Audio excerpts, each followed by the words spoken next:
Shirts designed to be worn untucked. Attention Denver and Colorado Springs. This is a can't-miss real estate buying opportunity Saturday, October 25th. 35, 50, and 105-acre ranches starting at just $59.9. The ranches have big mountain views and utilities like electricity, high-speed internet, and county-maintained road frontage. All just minutes from Colorado Springs. 35 acres, just $59.9. 50 acres, just $89.9. 105 acres, just $149.9. This is your chance to buy a huge piece of land in the booming Colorado Springs market. This is not an auction. The prices are set and the ranches are priced to sell in a single day, Saturday, October 25th. Call our friendly staff for more information or to book your appointment. Call 866-CO-RANCH. That's 866-CO-RANCH.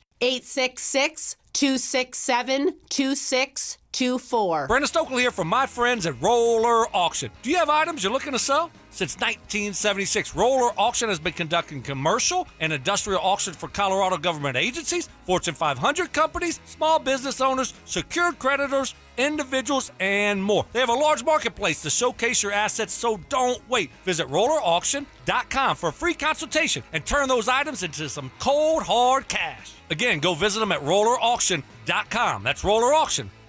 Samantha Flanagan here for Flanagan Law. Navigating personal injury claims on your own can feel like trying to solve a puzzle with missing pieces. Don't let things fall apart. Protect your rights. Look for the Shamrock. Go with Flanagan Law. Online at flanagan.law. The cost of everything is still out of control, and many of us are relying on credit cards to cover essentials. If that debt is piling up, you're not alone. Americans collectively owe over $1 trillion in credit card debt. You might have considered reaching out to my friends at American Financing, but hesitated because you don't want to give up your low mortgage rate. Well, there's good news. They've created a smart equity loan, a solution designed to help you take control of your finances without touching your current mortgage. Unlike a HELOC, which can have varied interest rates, the smart equity loan offers a fixed rate. That means one predictable monthly payment giving you peace of mind. This loan allows you to leverage the equity in your home to pay off high interest debt, free up your cash flow, and keep your existing low mortgage rate intact. It only takes 10 minutes to get started with no upfront or hidden fees. Call American Financing today and start saving now at 303-695-7000. That's 303-695-7000, or visit them online at americanfinancing.net. NMLS 182334, NMLSconsumeraccess.org. Trust your collision repair to the experts at CarStar. With professionally trained technicians who can repair all makes and models. Visit carstar.com. That's carstar.com.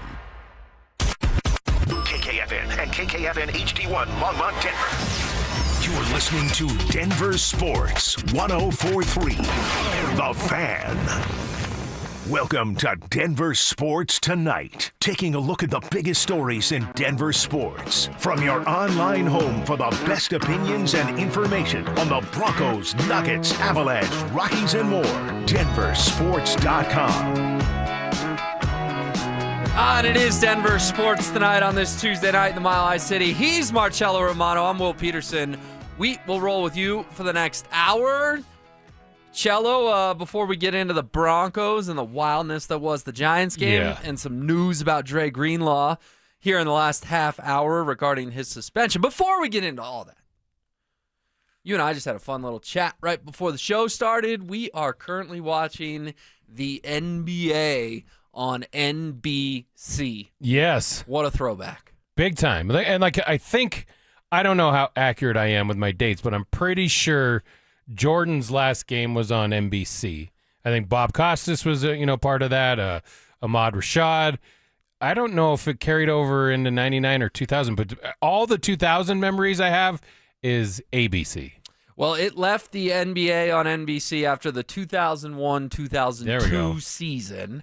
And you're right, because wasn't Jordan's – now, his last ever game was with the Wizards, but we're talking about his last ever Bulls game. Was that not the Byron Russell play in Utah? That was it. And did he push off or no? No. I don't think he did either. No. Listen, if you watched The Last Dance, he kind of goes through it. He knew that guy, the way he defended him, that he was already going to go.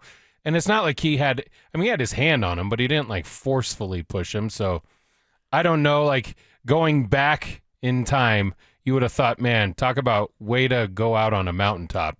But then, like you just brought up, he did play for the Wizards. He did play for the Wizards. But, yes, the last game ever on NBC for the NBA until tonight was Game 4 of the 2002 NBA Finals. I don't have it in front of me, but I'm going to assume that was a Lakers sweep in the middle of their three-peat. Probably sweeping the Nets at that point in time would have been my guess. But kind of rare to see something like this. I don't watch the Today Show.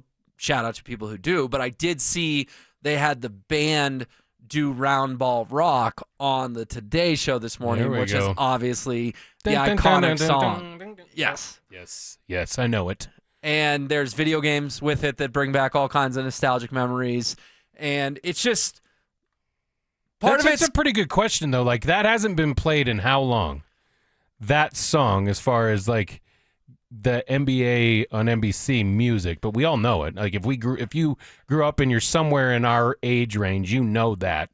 Are there other songs that you remember that are just iconic other than maybe Monday Night Football? I think Carrie Underwood's taken Sunday Night Football kind of over, but I'm trying to think of any other ones. No, it's got to be the number one theme song of sports of all time, right? Yeah. It just sort of get the juices going, and you're right. You hear it, you just want to sing along, and it's back. And I think, too, first of all, it's pretty rare that a network doesn't have a major sport for 24 years. I mean, that's a massive gap that we're talking about here. I guess 23 years. And then, two, the other part of me is feeling what a lot of fans are feeling, and that's slightly frustrated that you have to have like 17 different services to be able to watch the NBA this year. Yes. Yeah, that'll make it. I mean, it's the new age of television. It'll make it a little more difficult for folks, but it's also, some would argue, it's more accessible to them. I don't know how it goes. I mean, it's like to you, it's like, to your point, how many different apps do you have on your smart TV?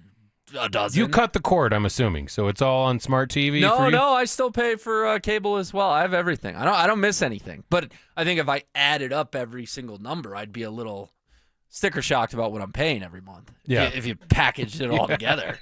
But it's like, I get Hulu. Do I get Hulu? I guess, yeah. And then I go log into my bank account. It's like, I paid $7 for Hulu last month. Didn't watch anything.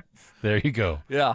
But that will be a fun thing to watch this year. Nuggets in action in about 48 hours. Congratulations again to Zach Bye, winning Media Day MVP today as the media scrimmaged against the coaches down there at Ball Have you ever Arena. played in one of those? I played in a Rapids one maybe about 10 years ago. Same here. Which was fun. Don't get me wrong. I mean, it was really cool, actually. The Rapids did a great job. We got to walk into the locker room, and my jersey with my name and number was hanging in my locker.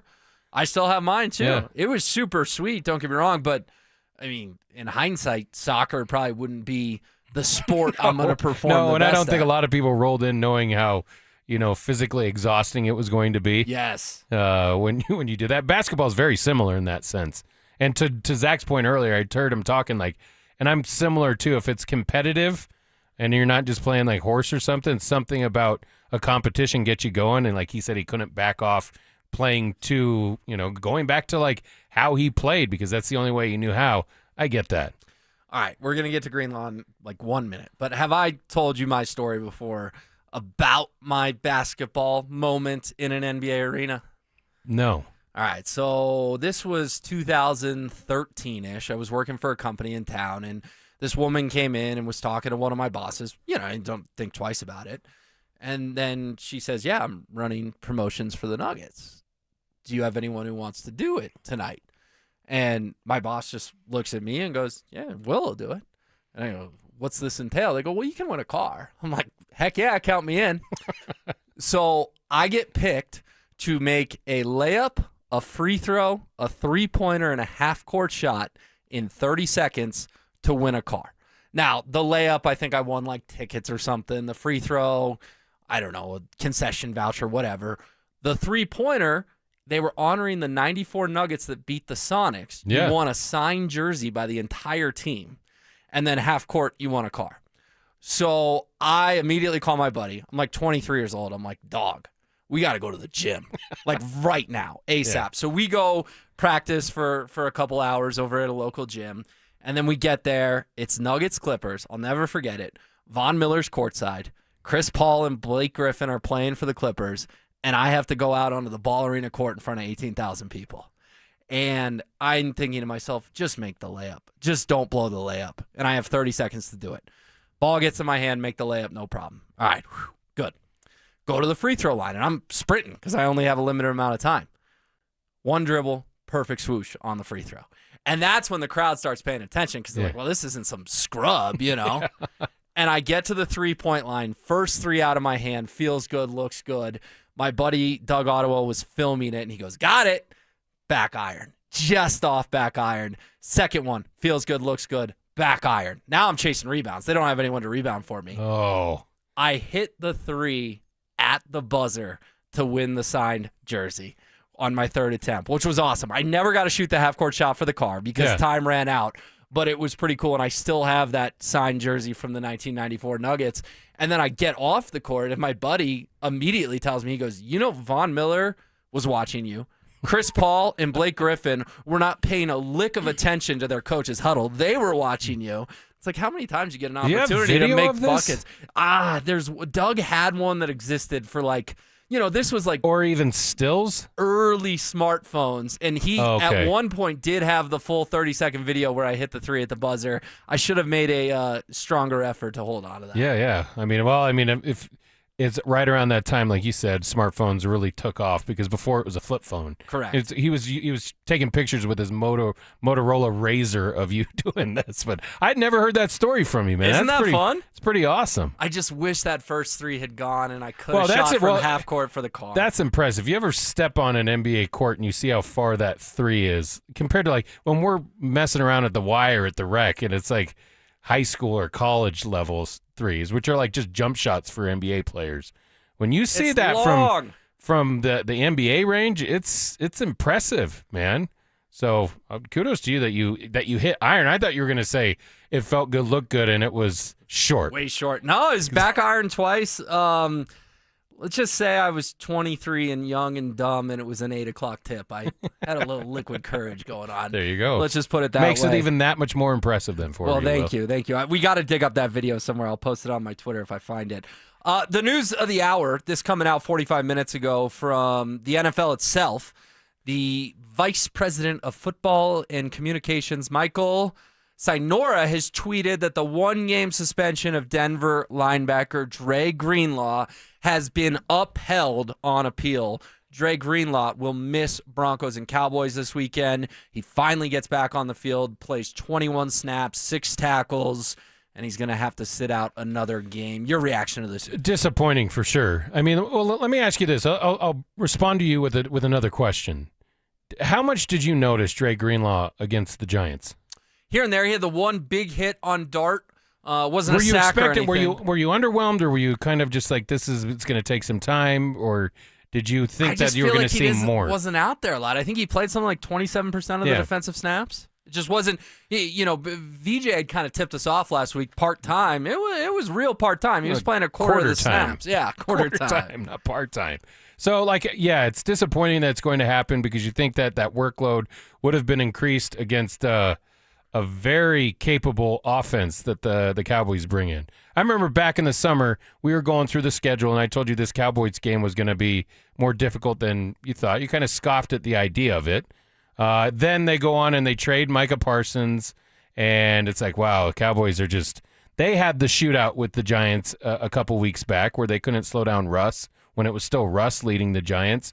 So, yeah, that's disappointing because you want to have all you can have defensively to try and slow down what Dak Prescott's having a phenomenal year, dude. I mean, it's going to the point of like what Joe Burrow was doing last year, but he just has such a porous defense that he's going to have to continue to put up those Star Wars type numbers for them to be competitive. Sure, they've scored 27 or more points in each of their last 4 games. A few wins in there, a couple heartbreaking losses as well. But I think with this Greenlaw suspension getting upheld, Cello, we've all seen the video by now, or I would encourage people to go look at DenverSports.com and watch if they haven't. Shout out CBS4 for getting video of the quote-unquote altercation. There's a couple things to unpack here. First of all, I think if you slow it down, it looks like Brad Allen makes contact with Justin Strnad. Brad Allen's the referee. Mm-hmm. And I think Brad Allen had a long day at the office. He had just gotten chewed out by the Broncos and the Broncos staff for that DPI call on Riley Moss. And next thing he knows, he finds himself in the middle of 40 dudes running on the field to celebrate a game-winning field goal. And again, if you slow it way down, he gives Justin Strnad a little bit of an elbow or a little bit of a shoulder. And I think Dre Greenlaw saw that and exploded. There's been a lot of speculation that Greenlaw exploded because of the DPI. I think it's what happened with Strnad, but we have seen players, coaches chew out officials before in all sports. You see fines for that kind of stuff. I am just so curious what he said or the chasing down that the NFL put in their press release that led to a suspension. It must have been something vicious. And by the way, the NFL has said that he, quote, verbally threatened Brad Allen to be a fly on the wall, man, because I don't think this was a suspendable offense based on what I saw from video alone.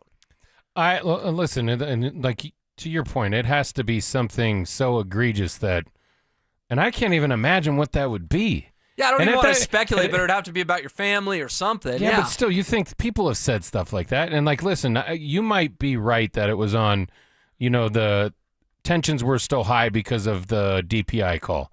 But that wasn't really his call, right? This was the elite official, right? Mm-hmm. He's the one who just basically relays what everyone else is throwing flags on. He wasn't the one who threw that flag. I don't believe he was anyways. I think it was like the back judge, right? It wasn't even like the sideline guy. Well, it'd be a weird flag for the ref to throw 40 yards away from him. So it wasn't, but it was still like, I don't know if that would warrant Dre Greenlaw going up to him just because he's like the staff lead and going off on him. Something else had to have happened. And why are you so upset when the game's over? Because I think it's because he bumped Strnad. That's why it's my theory that it's not the DPI. It's not Moss. Because I'm with you. They just won. Why would Greenlaw go cuss an official out about DPI when the Broncos just won? I think he's running on the field, sees this shoulder go into his boy, and defends him. I think you're seeing it differently than me. It looked like there was just so many people, and you're making it seem like he intentionally put a shoulder into it. I've gone frame by frame on it. It looks to me like Brad Allen puts a shoulder into Justin Strnad. What the hell is that guy going to do to a linebacker in the National Football League? I mean, Dre Greenlaw should have laughed that off, too. Something else had to have happened.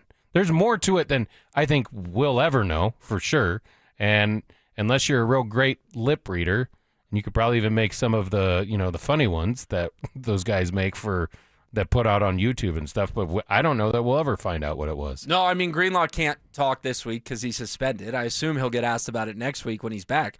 Hey, what'd you say? He's not going to tell you, though. Unless he wants to tell his side of the story. Unless he says, all I told him was, you stink at your job. Is that a suspendable offense? No. So, were you watching the ALCS last night? I was flipping around Monday Night Football in the ALCS, yes. Eugenio Suarez, the guy that the Mariners traded for, had a big game. I think it was a Game 6 that he hit the bomb. Game 6 or Game 5. He hit the grand slam in Game 5. Either way, he got called out on strike 3. He friggin' threw the bat down and was right in the umpire's face. That seemed much more egregious to me than what I saw out of Dre Greenlaw, and he didn't get anything. And he didn't even get tossed out of the game. And now Greenlaw's got to miss a game. He's going to miss a couple $100,000 in a paycheck. I'm going to go 20%. I'm disappointed in Dre Greenlaw because, let's be honest, the guy hasn't been available. You got to be available, dude. You can't do that. But that's only 20%. 80%?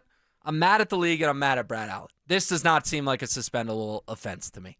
That's my overwhelming reaction. I'm not just being a Broncos homer. My overwhelming reaction is the NFL doesn't like the Broncos because of their head coach. And they're still holding grudges against Sean Payton for what happened in New Orleans 15 years ago. And they get officiated differently than every other team. And they get disciplined differently than every other team. And this feels like a overreach based on the video I've seen to suspend Dre Greenlaw for a football game that the Broncos may very well need him, as you outlined, against a high-powered offense. Yeah, and I agree with you. And I don't even know that I'd put until I hear what was said.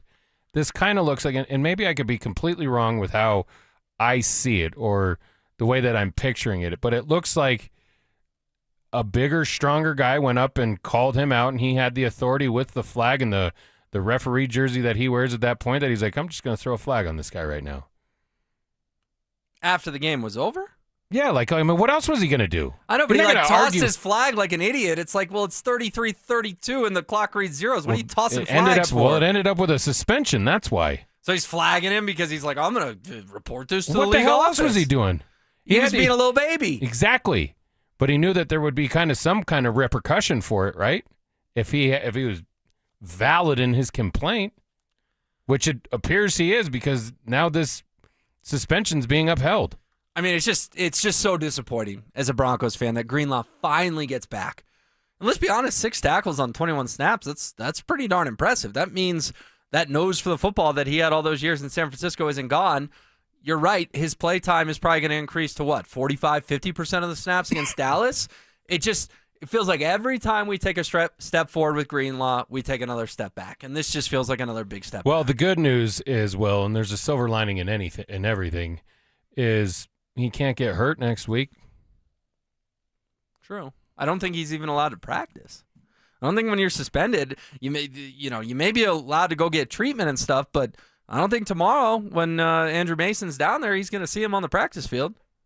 Hell, man, it could be a blessing in disguise, and he comes back even more fired up. I don't know. But it is disappointing that you finally got to see him in the Broncos jersey, and then it's so short-lived because, one, the percentage of snaps that he was out there, and two, because the suspension was upheld and he won't be out against the Cowboys. Yeah, no, it's a bummer. So, again, if you're just joining us, Dre Greenlaw's suspension has been upheld. He'll miss Sunday's game. The other big news of the day, Cello, is Russell Wilson doing something very not Russell Wilson-esque, firing off a ticked-off tweet that now has more than 10 million views on Twitter in just about 3 hours or so here. This stems from Sean Payton making some comments post-game about the Giants QB situation, saying, quote, "They found a little spark with that quarterback. I was talking to co-owner John Mara not that long ago, and I said we're hoping that change would have happened long after our game." Okay, read between the lines. Sean was telling the media, I told the Giants owner, I wish you had switched quarterbacks after you played us, so we got to play Russ and not this young up-and-coming, very talented rookie who just hung 32 points on us. Russ never says squat. Russ can talk into a microphone. All Broncos fans know that, but he doesn't say anything. I watched 20-minute Russell Wilson press conferences for my job. It was like cliche after cliche. It was digging through the trash, digging through the weeds to find a quote to write a story about. But Dane's Russell Wilson steps out of bounds this afternoon, Cello. His unlimited quote tweet, classless, but not surprised.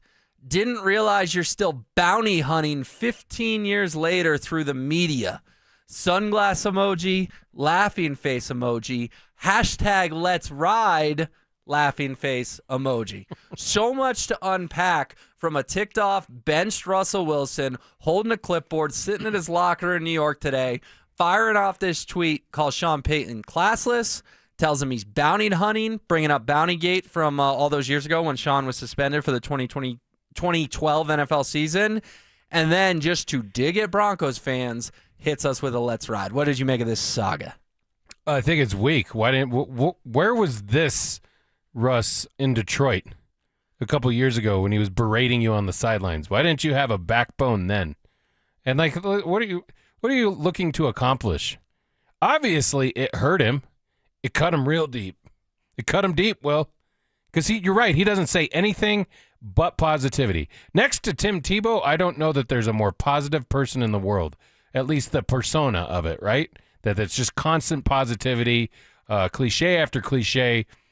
Sean Payton said what he said, which was, that's a dig, because it's not only like, hey, we wanted you to keep playing. You're talking about a rookie quarterback that people still have a lot of questions about, and you're giving him much more praise than the guy that you played for a little while ago. So I think I don't know what Russ was trying to do, but you can tell it bothered him. It bothered him enough to take to Twitter to try and make a point about it. And all those laughing face emojis that he slammed on that tweet, they might as well be the crying one, because his feelings were hurt. And listen, I'll be the first one to say, I think Russ's departure from here, I think he got a little bit of a bad shake on his way out. I'm not to the James Merilatt level, but I kind of defended him then. But like the Fugazi stuff that just ever since while he was here, since he's left, and then to fill it up with the let's ride part, dude. he looks like the weak one here. Just take the higher road. You have for so long. What's the point? And you're at the point now where people are having discussions about you as a player. Have you literally played yourself out of the Hall of Fame? And then this bothered you. Well, at the end of the day, it's well known that Sean Payton doesn't like Russell Wilson. I think clearly the feeling is now mutual. Russell Wilson hates Sean Payton as well. And I actually think today proved something to me, Cello. I could have been convinced 6 hours ago that Russell Wilson was still a robot. I'm not sure he's a robot anymore, right? Cyborg. Like, today proved that this dude does feel human emotions. And like you said, his feelings were hurt. And it's the top headline on ESPN.com. This is not just some Denver story. This is morphed into this national big story. He called Sean Payton classless, and he brought up Bountygate. I think Russ stepped out of bounds here. I do. Take your medicine, dude. Sean doesn't like you. He threw a little dig at you. He told the owner he would rather face you than Dart. Is he lying? Do the Giants score 32 points with Russ on Sunday? Absolutely not. Sorry he told the truth. Sorry that you stink. I think Russ looks, I'm with you. I think Russ looks kind of weak here. Dante, you want to get in on this, man? Yes. I've been itching.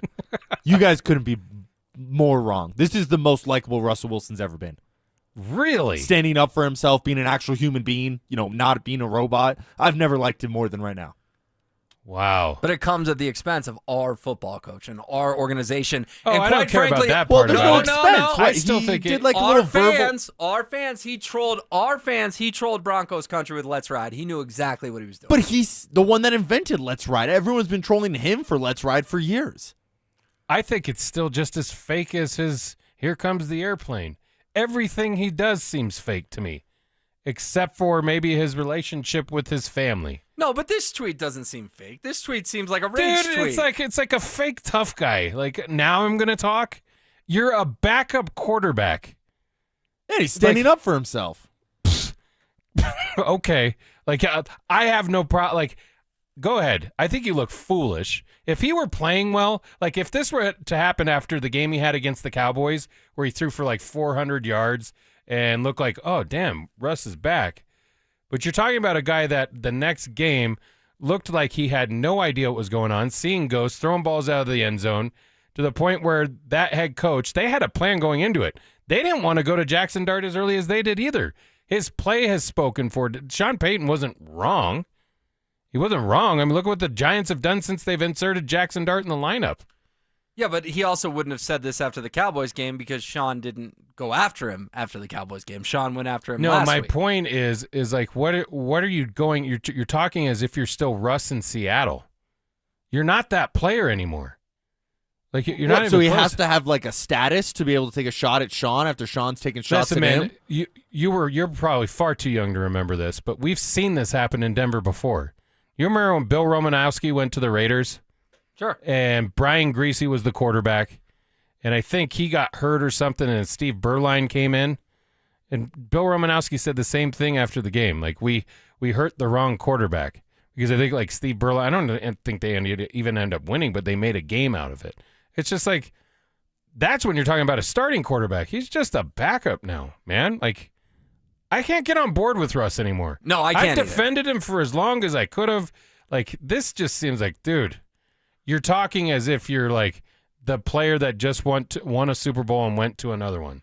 That's not you anymore. All right, well, you and I are Team Sean here. Dante's Team Russ. And I just want to clarify, I dislike Russ a lot. When he got traded here, I think I was the only one in the market that was like, I don't think this is a good trade. I wouldn't give him the contract. I don't think he's a Hall of Famer in the future. All of that. So I have disliked Russ every step along the way, and this is the first time I'm turning the other way. All right. To be fair, Mike Evans didn't want to give him the contract either. Got crushed at the time. Me and Mike. You and Evans on the same page. All right, coming up next, the Broncos did something on Sunday against the Giants that's almost hard to wrap your mind around, and I'll tell you what on the other side. After getting walked off twice in the first 3 games of the season, The Broncos walked off the Giants and claimed first place in the AFC West. say it loud, Broncos country. Let's go Broncos. Denver Sports 104.3. The Fan. This is the story of the one. As a custodial supervisor at a high school, he knows that during cold and flu season, germs spread fast. It's why he partners with Grainger to stay fully stocked on the products and supplies he needs, from tissues to disinfectants to floor scrubbers. All so that he can help students, staff, and teachers stay healthy and focused. Call 1-800-GRAINGER, click Grainger.com, or just stop by. Grainger, for the ones who get it done. Pros don't just show up. They prove how it's done, with precision and without shortcuts. Makita tools are built the same way, with a dedication to lasting quality, trusted performance, and results that reward your effort year after year. When the job calls for the best, call on Makita. Built to be the best. Available at the Home Depot. I should have had Done Right do it. Don't be that person that says this after ordering your remodeling project. Hi folks, Dan Cicchini, owner of Done Right Kitchens and Baths, Windows and Doors. Simply put, we make people happy by being particular, just like you. 800-362-8370. For over 50 years, they redefined rock. The spirit lives on.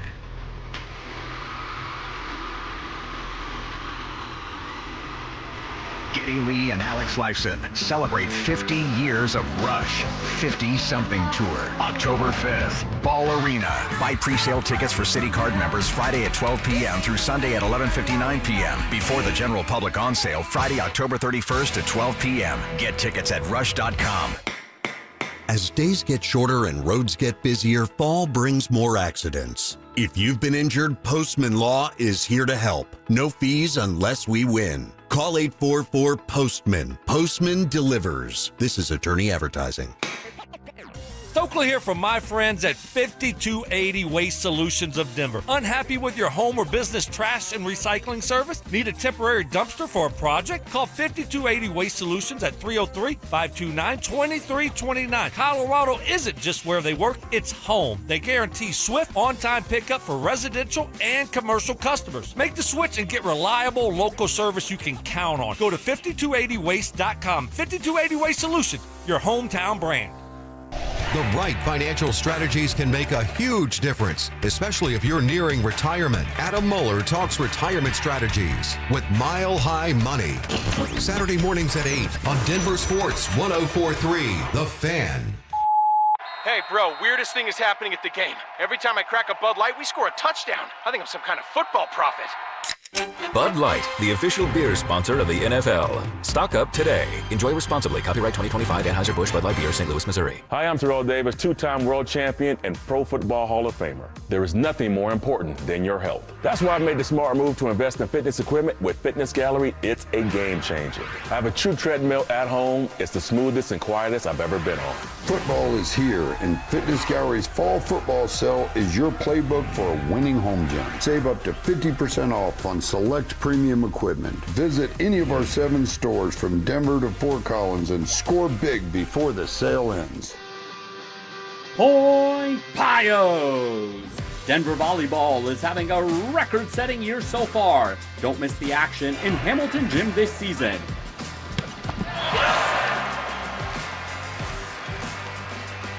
Check out Denver Volleyball at denverpioneers.com. Pick a match, grab some friends, and cheer on the Pioneers. We are affordable and fun. We are Denver's home for college sports. Don't miss Colorado football's 2 remaining home games of the 2025 season. Celebrate homecoming with the Buffaloes as CU faces the Arizona Wildcats on Saturday, November 1st. Then lock in your seats for Senior Day against the reigning Big 12 champs, Arizona State, on November 22nd. Great seats are still available at beautiful Folsom Field. Visit cubus.com/tickets or call 303-492-8282 and be there as Ralphie 7 leads the charge for your Colorado Buffaloes. No one does happy hour like Twin Peaks. Whether you're into local craft brews, adventurous cocktails, or ice-cold 29-degree drafts, they've got your drink. Pair it with scratch-made favorites from their special menu. And you've got the perfect way to wind down or turn up. Whatever your vibe, Twin Peaks is your go-to for the best happy hour in the league. See you tonight at Twin Peaks. Twin Peaks. Eats, drinks, scenic views. This segment on 104.3 The Fan is brought to you by 5280 Exteriors, the altitude of quality. It's Denver Sports Tonight on Denver Sports Station 104.3 The Fan.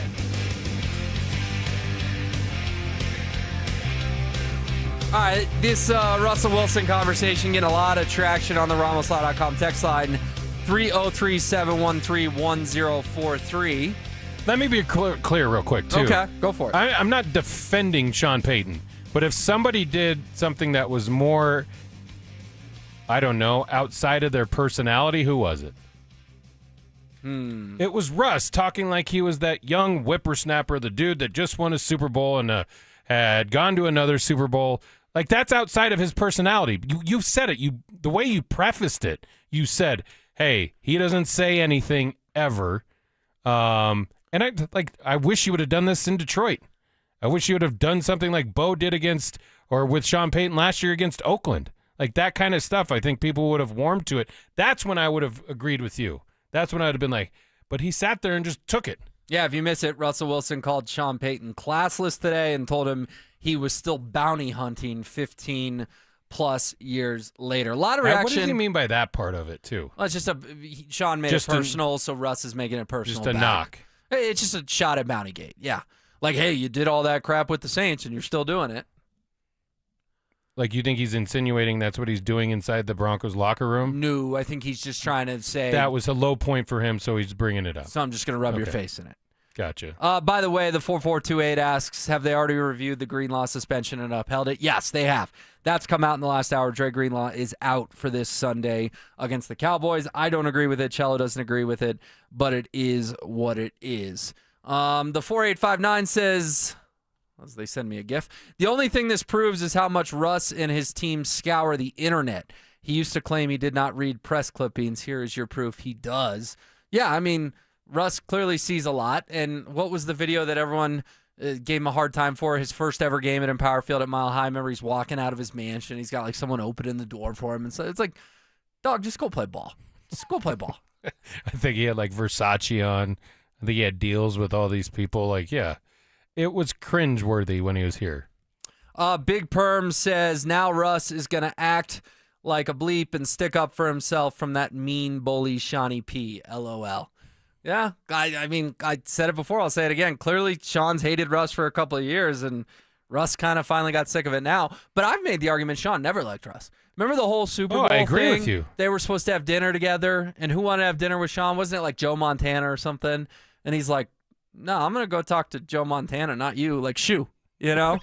Like, yeah. I don't think the Sean-Russ marriage was ever going to work. No. I think Sean took this job knowing I got to gut through 1 year of Russ, and then I'm going to run him out of town, and that's exactly what he did. Yeah, well, and that's kind of probably why I would have defended him on his way out, because I don't think he ever wanted that to be a successful relationship. And Russ didn't help it with his level of play while he was here either, and it hasn't gone up since he left Denver. So I think there's one of those things where it's that the popularity of the NFL, if you get two people that work together at one point or another. My point was saying that I'm not defending Sean is like, that's not that out of the ordinary. He says brash things. He's overconfident. He has an ego. He says things. Sometimes I think he says it where he's like, I didn't mean anything bad by it. Like, it's just the truth sometimes. He catches himself a lot in the middle of a statement. Like even the postgame the other night, because he knew when he talked about tempo that he had defended, like gone against it the week prior, that he catches himself a lot more now. He didn't catch himself the other night. He made it very clear about the Jackson Dart versus the other quarterback. Yeah, he straight up said, I just told the Giants owner I wish he hadn't benched Russ quite yet, so we would get a chance to play him. And the funniest part about all this is the Giants are, 2-2 with Dart. Very easily could and should be 3-1 with Dart. If they beat a bad New Orleans team, they're 4-0. Like, Sean's not actually breaking news here that Jackson Dart's a better quarterback than Russell Wilson. Exactly. He's just hurting Russ's feelings in the process. Can I give you my stat that I teased from Sunday that I don't know if anyone else has brought this up. Apologies if they had. But this, to me, is just another wild wrinkle in Denver's 33-32 win. The Giants scored 5 touchdowns. The Broncos scored 4 touchdowns and a field goal. Think about that for a second. Basic math. What's the final score? 35-31 Giants. You're counting extra points with it? In 98% of games that have been played, 5 touchdowns is 35 points. 4 touchdowns and a field goal is 31 points. Doesn't it make it all that much more remarkable that the Broncos won 33-32 on a day the opponent found the end zone 5 times? They only found it 4, 1 field goal. That's it. That's all the scoring, guys. But it gets wacky. The Broncos, 2 2-point conversions, 2 8-point possessions. The spirit of DT lives on. 88 day, 2 8-point possessions. First time in their history ever in a win. And also the Giants kicker, who, by the way, I don't know if folks have seen this afternoon, got cut by New York for missing those 2 extra points. It's just... in a day that has been broken down over the last 48 hours, and rightfully so, it's just one more stat that kind of blew my mind when I was writing my column last night that I discovered, 5 touchdowns to 4 touchdowns and a field goal, and yet Denver wins the game 33-32. You can't make sense of it. Like, there's no way that you could look at that game, and I'm going to be full transparency. So the Broncos finally score, and it was a fluky score, right? Goes off Sutton's hands. Troy Franklin brings it in. Then... on the flip side, isn't that when the Giants had the tip and they go down and score, so it goes back to 26-8? 26-8. The deficits were 19-0, 26-8, and 32-30. I dozed off, and I woke up to my son and my wife cheering on the Sternad interception. No way. Yeah. That's awesome. And so, like, it makes it that much, like, I've gone back and I've watched it. I'm like, how is this even possible? And other than, like, your point about DT, like, this doesn't happen. 1,605-0 since the merger, having that big of a lead, an 18-point lead with 6 minutes or less left, right? Mm-hmm. Teams don't lose those games. No. They would have been better off coming out kneeling down 3 straight plays and then punting it, I think. But it was like, for whatever reason, crazy things have happened. If you give me another game where the outcome was like that shocking to you. I mean, there was a couple Tebows, I guess. Like, I think about that Bears game, right? But that game was close throughout. Well, I think it was 10-0 until like 2 minutes left, maybe. And then he found the touchdown. Then Prater kicked like a 60-yarder, and then they won in overtime. I mean, you can go back the Bears dude ran out of bounds when he shouldn't have. Yeah. You can go back to, was it the 2013 season where Manning and the Broncos were down 24-0 at halftime to the Chargers? Monday Night Football. In San Diego. But you have Peyton Manning, you have a lot of talent on that team, and they had a whole half to do it, not a quarter. Not even like when it got really down to it, you had 6 minutes for this to happen. Like, I can't think of another game. There was another one that Manning was involved with when he was with the Colts, maybe in Tampa on another Monday night game. Monday night in Tampa. That was the only other one. It wasn't as big a deficit as you outlined, but that was the only other one where racing like 2-score deficit, something in the final couple minutes. You think about it, you're right. The Broncos had 8 points with 5 and change to go. They finished with 33 points. Yes. You can't wrap your mind around it. No pick six, no fumble recovery for a touchdown. I mean, you throw in the interception, yes. But for them, like, it doesn't make sense. And not some miracle onside kick recovery either.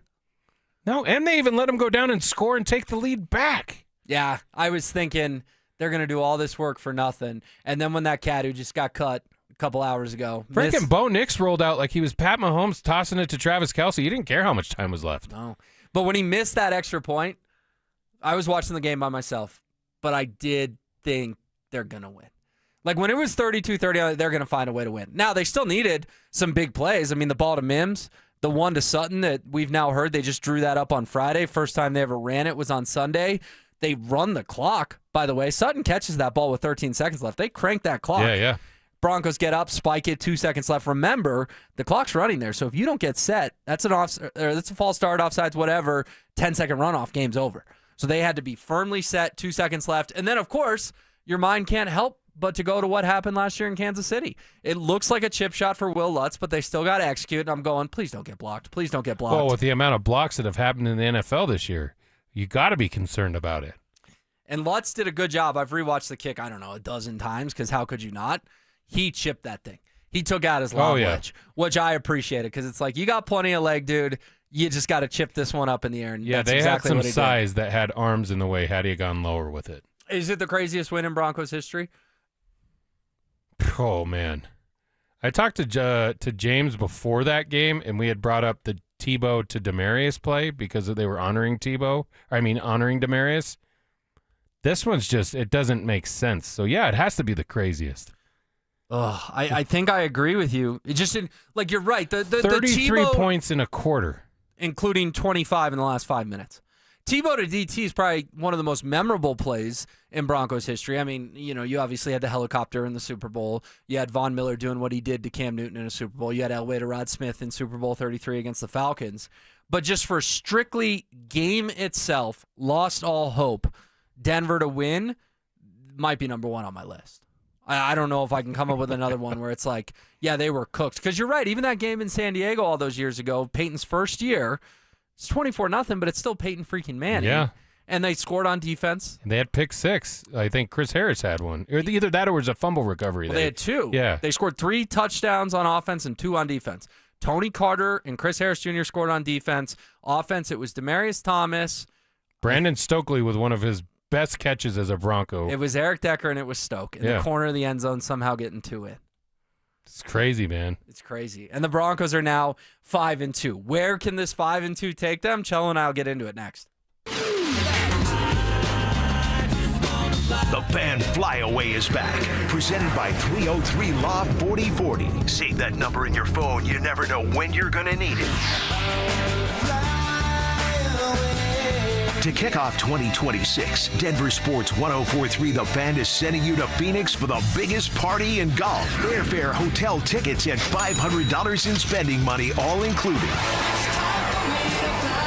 Head to thefanflyaway.com to register. That's thefanflyaway.com. Denver Sports 1043 The Fan. If you have unfiled taxes or are in debt to the IRS, this is important news. Did you know the IRS has programs specifically designed to help people struggling with tax debt? Powerful tax assistance programs that can save you thousands if you qualify. 800-783-8055. Optima Tax Relief.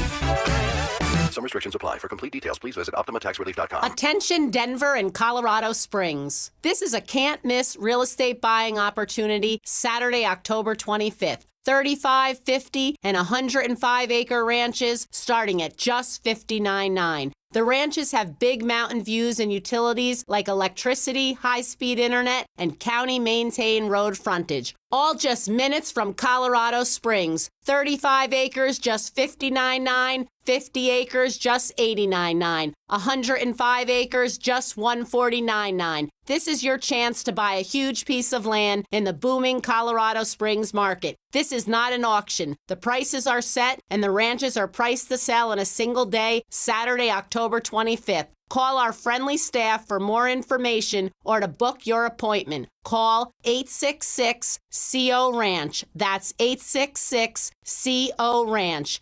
866-267-2624. You gave years, maybe decades to your job. You showed up, worked hard, and planned for retirement. But now, the company's changed. Or maybe you've taken a buyout or been forced into early retirement. So, what happens next? I'm Jeff Jr., founder of Trajan Wealth. And if you've built up a 401k or thrift savings plan, now is the time to ask, is that money really working for you? Many workplace retirement plans offer limited options and even less guidance. At Trajan Wealth, we help people just like you roll over their accounts into IRAs with more flexibility and personalized investment strategies built around your goals. For households with $500,000 or more, let us build you a personalized plan. We operate on veteran values, service, trust, and doing what's right. Your next chapter starts now. Call Trajan today, 720-204-8100. That's 720-204-8100. Advisory services offered through Trajan Wealth, LLC, an SEC-registered investment advisor. See website for details. More than a few of our patients have talked to me about their first time, but it's not the first time you're probably thinking about. It's the first time that erectile dysfunction ruined the moment. This is Jeff for the Rocky Mountain Men's Clinic, and if you're over 50, it's likely you've had that first time yourself. But the good news is that if you're like most men, that first time can be the last time that ED impacts your sex life. At the Rocky Mountain Men's Clinic, we're experts in treating ED. We've treated tens of thousands of men using protocols with success rates well over 90%. And those treatments have, in most cases, made sex great again for both them and their partners. You could even find that you're performing like you haven't in years. So if ED has been affecting your intimacy, it's time to make the last time that happens the last time that happens. For just $99, you'll receive blood work, a medical consult, and if medically advised, a test dose. And if that test dose doesn't work in the office, your visit is free. Call 720-440-7900 or go to RockyMountainMen'sClinic.com. We have 5 offices across the Front Range to serve you. It's the Medicare Advantage annual enrollment period, and Humana knows not everyone has the same needs when picking a Medicare Advantage plan. Now that I'm retired, I want to enjoy the life I've worked hard to build. So I want a plan that covers me when I'm traveling the country. Humana has a plan for that. As a veteran, I want a plan that fills in the gaps my VA coverage doesn't provide, like dental care. Humana has a plan for that. I feel good about my health. I just want care and coverage with predictable costs. No surprises. Humana has a plan for that. With a Humana Medicare Advantage plan, you get coverage and benefits that focus on what matters most to you. Learn more at gethumana.com. Humana, a more human way to healthcare. Humana is a Medicare Advantage HMO and PPO organization with a Medicare contract. Enrollment in any Humana plan depends on contract renewal. This segment on 104.3 The Fan brought to you by Flanagan Law. Joel Klatt, the nation's leading voice in college football, joins Stokely and Evans with Mark Schlereth every Wednesday morning. Presented by Groove Toyota. Here we go! Tune in at 8:10 for exclusive insight, bold analysis, and maybe just a hint of shenanigans. Denver Sports 104.3. The Fan. Denver Sports Station 104.3 The Fan presents Denver Sports Tonight. That's why I love the RamosLaw.com texters, 303-713-1043. Tons of suggestions, seeing a lot of The Drive. Yes, of course, The Drive. Extremely iconic from John Elway and happened in a playoff game. And from an obvious Pats fan, talk to me when the Broncos come back from a 28-3 deficit in an actual meaningful game. Oh, don't rain on our parade. It was meaningful. They go to 5-2. They're first place in the AFC West, and they're the 3 seed in the conference. I'm not trying to discredit all those other games, which were great comebacks. 33 points in a quarter. The only quarterback in NFL history, 2 rushing touchdowns, 2 passing touchdowns in a quarter. Like, things like this have never happened before. We probably spending too much time on it. I know you probably want to get into let's talk about the elephant in the room. Why did it take such a miraculous comeback? Because they were so putrid for 3 quarters. Pitiful. What's the answer, Will? Or maybe more meaningful, what's the question, Sean? What's the question? Is it him? Is it Bo? And how can you not take momentum from Philly into London? Obviously, you had no momentum coming out of that London game. That was terrible. And you carried that momentum into a home game against the Giants where it was just batted passes, no efficiency, no chemistry. It was terrible to watch for 3 quarters. Yeah, no, it wasn't pretty. It wasn't fun. I mean, so many screen passes. I think 11 in all. It was just so predictable. Offense was stuck in the mud. Broncos were getting booed loudly, leaving the field at halftime. Plenty of fans left. Fans early. left. They were getting booed after the 3rd quarter. And it was a rabbit out of the hat. There's no doubt about it. But I also appreciated that Sean Payton said post-game, we've got to clean up our mess, and we're only going to enjoy this one tonight because we've got a lot of work to do. I did think that was a pretty Part of me is like, what's this weak answer. crap? You got a mouse in your pocket? You're the head guy. Everything you talked about, listen, I'll go over it, but there's things that people, if you were live tweeting that game, go back and look at your tweets. Oh, I was. And I don't delete tweets. They're all there. No, and it's like, I mean, the preseason talk about them being, it was comical at one point. How is a rookie quarterback looking like they know exactly what they want to do, exactly where they want to hit you against this defense? And in the second year of Bo, it seemed like they were trying to figure out, like they just got together a week or 2 ago. And that this defense, that Giants defense, was throwing out stuff at them like they had never seen it before. No, there's a lot to unpack because, I mean, 99.99% of the time, and the numbers back it up, we would be sitting here tonight going, the offense is broken, they're 4-3, they're in trouble, it's smoke and mirrors to even have 4 wins. But because of what happened, a lot of that conversation gets lost. I don't think it's going to get lost in team headquarters, and I don't think it's going to get lost among the fan base either, that now that it has been 49, 50 hours, the 4th quarter was amazing. I'll remember it the next 10, 15, 20, 25, 30 years of my life. There's no doubt about it. But I also feel like I watched 2 different football games, and Garrett Bowles belly flopping on 2nd and goal with Bo Nix darting one in there when he could have thrown a lob pass, and you walk away with 0 points. That did kind of sum up the Broncos offense through 7 games this season. Just ugly, hard to watch. And I'll go back to the point I made last week. One of the points I made last week is I thought they were close. I don't know how close they are. I mean, you can look at, hey, maybe they carry that momentum from the fourth quarter over into the game against the Cowboys, who have a terrible defense. You should be able to attack that defense. But you should have been able to attack the Giants' defense for 3 quarters, and you couldn't. True. But I think if we had to rank it, people would say the Cowboys' defense is worse than what the Giants have. Yeah, just since they traded Parsons, they may be the worst defense or one of the worst defenses in the NFL. So maybe that happens. Maybe they start to figure it out. I don't know. If you have another struggle bus type of a game offensively, well then, like questions are going to keep coming up. Is like, where's the answer? But they're 5-2. I mean, right? Like at the end of the day, like where's the answer? But also, we're sitting here talking about a team being a top of the AFC West. That they're the biggest fraud at 5-2. I know some people feel that way, but you could make a real case they should be 7-0. They shouldn't have lost to the Colts and they shouldn't have lost to the Chargers. So even if people want to use the F word and call them frauds, they are literally 2 plays away from being undefeated. The only undefeated team in the NFL. Probably shouldn't have beat the Eagles in the fashion that you did either, but that happens. Maybe it's all even now. Maybe you should have lost to the Eagles and Giants. You should have beaten the Chargers and Colts, and 5-2 is where you're meant to be. Yeah, well, I mean, we say that every year, right? There's always those games that you should win that you lose, and vice versa, that you should have lost, but you end up finding a way to win. That was one of them on Sunday, because they had no business walking out of there with a victory through that much of a game. Nah. We got a little sidetracked, but I wrote this morning at DenverSports.com that the city of Denver could, and I italicized could, have 3 championships parades in the next 8 months. I brought that up a little while ago. Titletown, USA could be Denver, Colorado. It's impossibly greedy, sure, but it's also not downright insane. Can you imagine if the Broncos have one in February and that's just the appetizer for June? Oh, that's the most difficult one out of the 3. Yes, it would be the most surprising out of the 3.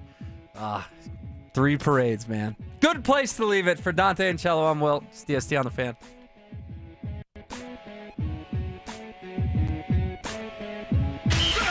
Bo Nix and the Broncos snatched victory from the jaws of defeat and took down the Giants with a thrilling come-from-behind performance. Nearly halfway through his sophomore season, has Bo shown enough to prove he can be the next franchise QB in the Mile High City. Denver Sports 104.3. The Fan.